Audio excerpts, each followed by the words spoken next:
اگر کسی شخص پر حج فرض ہو جائے مگر اس کی بیٹی جوان گھر میں ہو تو کیا اسے حج کرنے جانا چاہیے یا پہلے بیٹی کی شادی کرنی چاہیے؟ حج کی فرضیت کا ایسا ہے کہ جیسے حج فرض ہوا تو اب وہ فرض ادا کرنا پڑے گا۔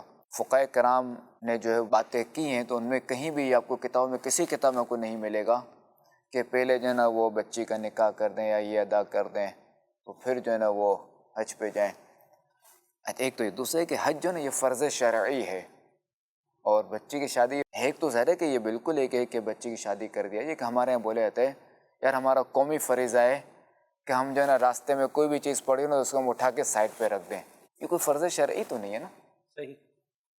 تو اب چونکہ اب جہاں یہ اس طرح کے فرائض آ گئے تو ایک شریعت کا فرض ہم سر کہ جو شرعی فرض ہے نا، فرض شرعی ہم اسی کو ترجیح دیں گے۔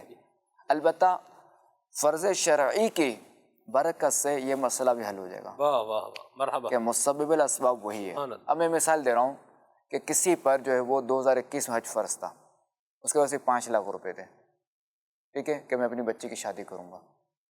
اب آج ہو گیا 10 لاکھ کا حج اس دور میں، ٹھیک ہے۔ اچھا اس وقت شادی 5 لاکھ میں ہو جاتی تھی، اب شادی بھی 5 لاکھ میں نہیں ہوگی، اس وقت اگر حج ادا کر لیا ہوتا تو اس کی برکت سے یہ رستہ بھی حل ہو جاتا، یہ واہ معاملہ۔ مرحبا، سبحان اللہ۔